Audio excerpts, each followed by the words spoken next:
Hello my friends and welcome to another stream of Adobe Live. I'm your host Kieran Lewis, freelance graphic design based in London, and today we have the awesome Ravi Hitchcock. I apologise, put it out there. Good. Ravi, how you doing, buddy? Good man, how are you? I'm very well. I mean, the colour palettes, it's already a thing, right? We haven't staged this, my friends, but it looks like we have. It's just, collected mind. We knew from early on. So yeah, Ravi, let's jump into it. Obviously, first day of with the D&AD. How have you found it so far? Being here? Brilliant. It's so great to have the festival back IRL, and there's a real energy, real different mix of people. It's nice that it's not just advertising, design industry, but lots of different creative voices. So yeah, it feels great. You enjoying it? Yeah. I mean, that's one thing which you lovely folks can't obviously see from your end. We can. There's such a wide range of people with different types of work, and that's the beauty of why we do what we do at D&AD of Adobe Live. So Ravi, for our folks who don't know about yourself, can you give us a bit information about who you are, what you're about? Yeah, so I'm a co-founder of an agency called Southsop, that's Amsterdam based. Cool. We kind of have cultural relevancy at our core, so we work with Nike, Gucci, a bunch of other kind of editorial platforms as well. And before that I was at Vice and Dazed, and then before that I was a commissioner at Channel 4, so I've small brands. I've had a life outside of advertising and in, so yeah. So you've got a wealth of knowledge then, covering a lot of different spaces. I like that. Yeah, I think it's been an interesting journey to end up in advertising. It wasn't always the plan, but yeah. So that's right. I want to there's a few things I definitely want to ask you, and I know from the chat we've got a lot of questions coming in. And in fact, let's acknowledge the chat, because I'm a terrible host if I don't do that. Hi Tim, Axel, Reverb, Sandrine, Caroline. As always, if you've got any comments for Ravi whilst we're talking, please do get us to the chat. About, even if it's about how cool his outfit is, we want to hear about it. Yours, right? You've given me all I mean. I love that. Get us in the chat, and then we'll share that. So Ravi, just touching on about your background and whatnot. Is there anything that you're kind of working on now, or anything that you can give us insight into something that's quite cool?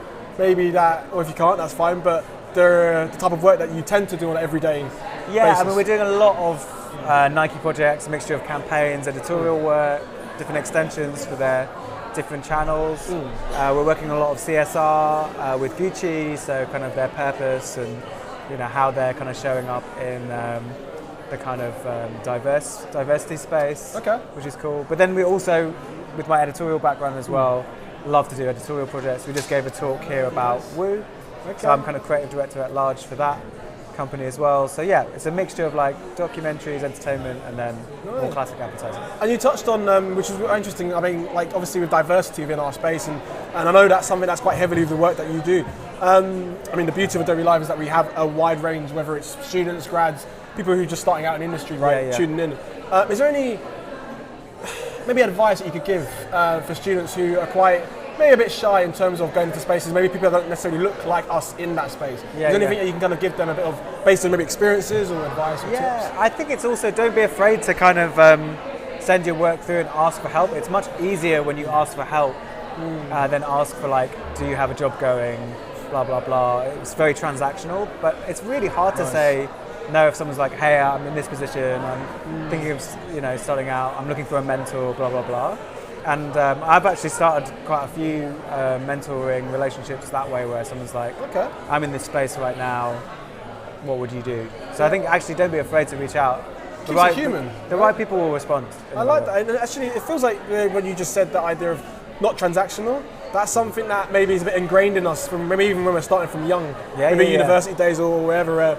It can feel a little bit like that's what I've got to do in order to get that. But the people skills is important too. It's also not natural as humans to just sell yourself as a product. Sometimes you just want to interact with people on a human to human level. So if you can keep it like that, you'll probably be your more authentic self. And people want to work with you as well, right? You want to work with them and vice versa. Cool. And in terms of, your agency model as well, because I know that you do, again, jack of all trades, a lot of things going on. Can you maybe elaborate a bit more on the agency model that you do? Yeah, so we really set it up to not be traditional agency, so we don't work in the same way that a big network agency does. We have a core team of strategists, project managers, and then we bring in different experts depending on the brief. So we work with a lot of brilliant freelancers. A lot of those people aren't advertising people. They might be editors of magazines, they might be talent experts, blah, blah, blah. I've got to stop saying blah, blah, blah.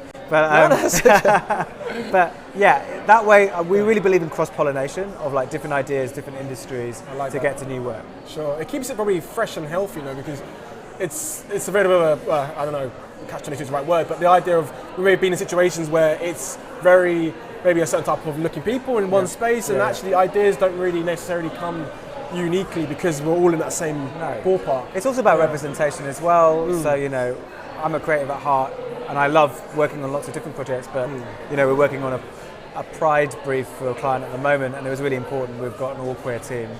Working on that, I think it's really important if you're talking about certain communities that you do the work behind the screen as well as in front of it. That's not like just a diversity play for us, it's just how we operate, it's how we always do it. And that's nice. It feels like something that just comes, it's an organic, obviously people make an effort to do it, but within time, it becomes organic, right? Because you're working with like-minded people, people that you want to work with, right? Do you feel like something that sometimes that can get a bit lost within our industry? Because I don't know if it's similar for you, but when I was at university, when you come out of university, you think, right, I get a job, I do that, and maybe you're sat with other people who don't necessarily have similar views or mindsets, and that's a struggle really sometimes in itself.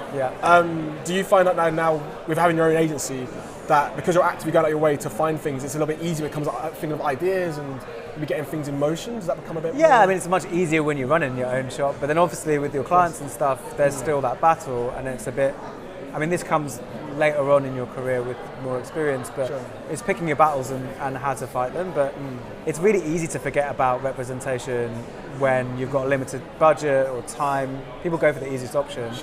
But what I guess I'm able to do now with my team is say, push back and say no, or like, we'll walk away from this if you don't.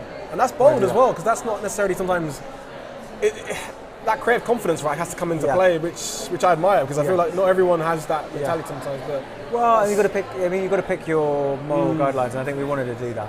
But let's say, you know, it's hard. It's a hard thing to balance. Cool. And I'm curious to know, like, without getting too off piece, like, even going back how many years ago, like, did you always want to kind of set your own agency? Is it something that you thought?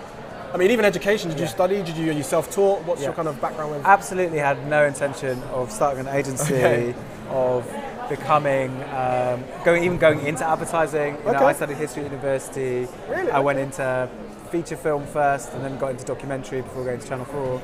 So it just kind of happened. But I actually found advertising a place where I could bring all of these different strands together. So no, I mean, I had lots of 5-year plans, none of them came true. So don't overplan, definitely. That's it. To be fair, you're throwing gems at our audience, because I feel like that is a massive one which we can all, we're overplaying overthinkers as well, right? I don't know if that's maybe a creative thing or just a general thing, but it's the plan for the plan, right? If you're anything like Trust the process. That sounds like an Arsenal, but anyway, we're not getting into Arsenal, that. Not Arsenal. But I am. But anyway, let's not get into that realm. Okay, I'm quite curious. So, in keeping with the D&AD theme, of course, which is make change, if there's a change that you can make within your industry, what that change do you think it would be? I think the industry owes it, and there's been something that's discussed today, as an industry that has money, that can invest into the creative industries, has a duty to help support the creative economy, like with, you know, feature film funding being cut, with like music videos being harder to make. We owe our existence to creativity, so I think the industry, and that's something we do at Southsop as well, it's like whether it's reinvesting some of your profits into like non-advertising work, or just enabling different types of creatives a payday so they can do their own kind of creative endeavour. I think it's really important we acknowledge that we're responsible for that.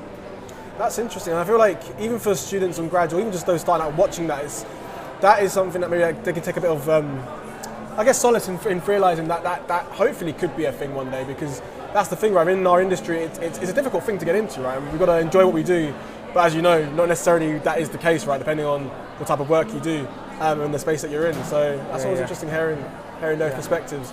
Again, have you got any more advice or any tips for those who are just starting out? I think the only other thing is, I mean, maybe a mistake I made was thinking my whole job was everything about me, and like I had to put all of my personality into advertising campaigns and the jobs I was in. It was actually really important to have other creative outlets that are pure, where you don't have a client, where you can express yourself, and that will give you the creative freedom and solace to then focus on your different work. So I think don't feel afraid to experiment creatively in other areas, because it will only enhance your day job. So that's something. I mean, even now I'm trying to make more time for to like. But even being here now, I imagine you're kind of soaking up.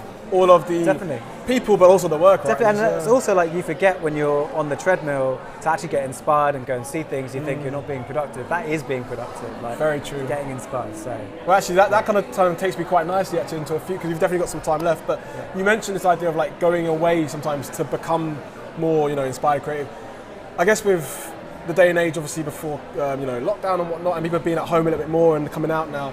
The idea of like mental well-being with how we operate. I mean, I imagine running your own agency has its own pressures. So even being, say, an in-house, how do you deal with the pressures of that? Or even do you have any examples of pressure that you have to deal with and you've kind of conquered?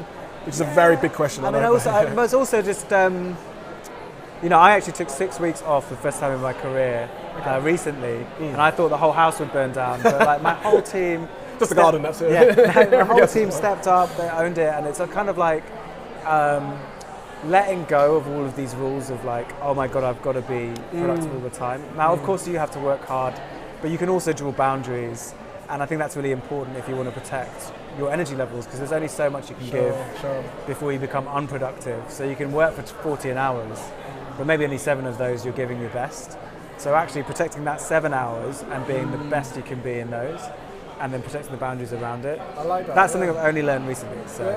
See, that's refreshing to hear, because I think even those watching are thinking, oh my God, it's amazing, but like knowing that even seasoned creators, seasoned professionals, even they have to find that there is no guidebook to how to detox or digital detox. No, you need to refresh your creative battery, because otherwise, then you get into a bit of a rut of like you're not able to kind of come up with the best ideas or think about the best solutions. So you need to self-care. It's really important. On that topic of coming up with like digesting information or being inspired, without going way off to a piece, what do you do to kind of like when you're not working, basically that things that gives you a bit of inspiration? Do you go for a walk? You're a gamer? Like what's your go-to? I mean, I run a lot. Love running. That's a good place to decompress. Healthy as well. A bit healthy. And I love cinema, so I love watching films, movies. Oh, okay, snap. My first love. Yeah, I'm a cinema buff. I feel like, I don't know if it's a freelance thing, but I definitely book like maybe 10 in the morning on Monday, because you can, because no one... I love going to film festivals, but I love going to the movies by myself. Snap. That's we're gonna be besties, dude. It's fine, we still got on our own, because we like being on our own, but still, I like that after. Perfect. We can't be the only ones, I imagine. I'm sure. Yeah, but I think it's also like getting away from like being in front of your TV, but like going to the movie theatre. Yeah. Just having some time to. Maybe something that's not actually work sometimes. Exactly. Refreshing. Exactly. Do you ever hear experiences about? Because I know with maybe freelancing or running your own agency, there's the different types of pressure that you have to say being an in-house full-time designer. Again, this element of taking that time to switch off is so important, right? Would you say, in terms of having that balance? I mean, especially as a freelancer, it probably, and we have a lot of freelance staff, it must feel like pretty counterintuitive to, not try and hustle and, find your next job, etc. Yeah, but it's like actually you're investing in yourself and your product. You are your product. So if you're not A game, it's like training for a sport or something. You've got to give your time to be inspired. Nice, and I can see for the comments, because again, my lovely friends, I'm not ignoring your promise, I'm locked in, but I can see we've got a Reverb who said even the bad ideas sometimes lead to good ones. 100%. Eventually. 100%. So everything's a learning. Do you know someone always told me, I can't remember what it was actually, going back years, I won't say my age, but someone mentioned to me, like, think of a really outlandish bad idea and work backwards. Yeah. So sometimes, I don't know if you ever had those creative blocks, actually, that's another question to bring you. Creative blocks, how do you... Whenever you have a creative block, how do you sometimes find a way to kind of solve? I mean, obviously you have your team around you. Is that something that's started of communicating a lot? Or? Sometimes it's bringing fresh eyes into a problem, especially when there's like time sensitivity. It's like introducing someone who's not got all of the baggage that you've had trying to solve a problem can sometimes unlock. I think it's also like creativity is not a solo process. Even if you're like a screenwriter or whatever, you need to bounce ideas off someone. You need an outlet. You need someone to riff off. So I think tunnel vision, though, it's easy for us to. Yeah, and it's you feel like you do have to do it alone, but actually, we think all of these amazing creatives have done these things just in their own minds. But true. Even Picasso had conversations. I love that you drive. I don't even Picasso reference. My God, I love that. I really do like that. So, I mean, on that topic, for those who would love to kind of follow up with you, Ravi, can you give us some information about those on the chat, how they can kind of follow up about you and, of course, your agency as well? Yeah, so you can see more about the agency, sour-sop.com. You can follow me, I'm at RJA54 on Instagram, and you can find Soursop on Instagram too. We always respond to DMs. On the website, there's like email addresses as well, which you can get in touch. Even if it's about advice, our team are always really happy to talk about that. I think that's quite nice because, again, I know within our industry, it sometimes feels like a cut-off point between you and the professionals in the industry. But knowing, obviously, like creators like Ravi and obviously his agency, you can kind of tap into that and actually tap into people who are actually real with it and actually going through certain things where it sounds like you're able to kind of give that advice and you're able to lap it. I mean, I have no doubt those in the chat will definitely be. We're going to have a whole wave of. Please do. We'll get back to you soon. Go feel free. Yeah. And obviously, for the rest of the day at D&AD, are you here for the rest of the day to soak it up? There's going to be a great talk by Patagonia, I think, coming up, which is going to be really good. Nice. And just mingling with loads of different people. Really excited to see what everyone's got to say. It's funny because when I got here this morning, I don't know if you found it, but like it's a sense of like. Which again, you guys obviously can't see from this side, but we can definitely see it. It's the overwhelmingness, but in a good way, right? Because there's a lot to digest and to take on board. Yeah, just gotta get inspired. Gotta get inspired. Yeah. Wicked. Ravi, it's been a pleasure. Thank you so much for keeping us going. And obviously until next time, stay tuned because we'll have a few more, especially coming in tomorrow. So hopefully you're going to enjoy it, and we'll see you very soon. Cheers. Okay. Ciao.